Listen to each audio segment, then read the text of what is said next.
La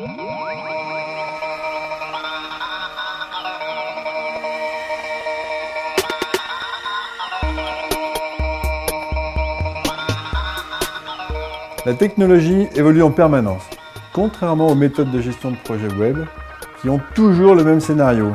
Un cahier des charges de la taille d'une encyclopédie, un comique de répétition basé sur « pas de changement possible, désolé » et bien sûr une collection d'avenants à rendre jaloux les meilleurs philatélistes. La pratique traditionnelle est celle dite du projet au forfait. Il s'agit d'établir entre l'agence et l'annonceur les contours exacts de leurs relations commerciales et de définir leurs obligations mutuelles. En clair, de définir un cadre strict en termes de coûts, de délais et de périmètre. Pour caricaturer, le client rédige un cahier des charges en prévoyant tout, de la couleur des boutons à la disposition précise des formulaires. Ensuite, les développeurs s'isolent pendant des mois pour déchiffrer le cahier des charges et produire au plus près de ce qu'ils ont compris. À la fin, le client réceptionne la totalité des travaux et s'étonne de la non-conformité à ses attentes. Comment aurait-il pu en être autrement? La vérité, c'est qu'aujourd'hui, cette méthode est largement remise en question à cause de sa rigidité et de sa lourdeur d'exécution. Et d'ailleurs, les statistiques montrent que la moitié des projets sont des semi-échecs, voire des désastres complets. Heureusement, une alternative existe, la méthode agile. Il s'agit d'une nouvelle approche, qui nous vient des États-Unis, comme bien souvent, qui est centrée sur la satisfaction du besoin du client et non sur les termes contractuels. Quelles en sont les idées fortes? Il faut des cycles courts, quelques semaines tout au plus. Découper le projet en petits blocs, puis les hiérarchiser en fonction des besoins.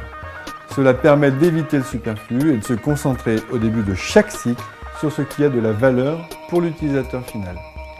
Le feedback permanent devient la règle, avec des validations à chaque étape et des techniques ludiques d'évaluation de l'utilité des fonctions, comme le poker planning par exemple. L'agilité offre une meilleure visibilité et permet d'éviter les dérives observées parfois quand les développeurs sont isolés. Le changement est autorisé, voire encouragé, même tardivement, car c'est un avantage décisif pour le client. Et oui, ça permet de ne pas se priver des bonnes idées en cours de route et surtout d'éliminer les mauvaises idées lancées au début du projet. Favoriser la co-construction, d'abord en intégrant l'annonceur lui-même dans le travail quotidien. Et puis, en responsabilisant la totalité de l'équipe de développement, on crée un véritable esprit collaboratif et on y gagne en qualité. Le budget a une part aussi importante qu'en mode traditionnel, mais il est validé au fur et à mesure du développement. Par la méthode agile, la satisfaction économique du client prime. En conclusion, la méthode agile garantit la satisfaction du client et pas la conformité au terme d'un contrat de développement. Les donneurs d'ordre sont un peu frileux à utiliser cette méthode car ils ont peur des dérives budgétaires. Pourtant, je peux vous garantir qu'au final, tout le monde y gagne. Donc n'hésitez plus, suivez mon conseil, lancez-vous avec la méthode agile pour votre prochain projet web.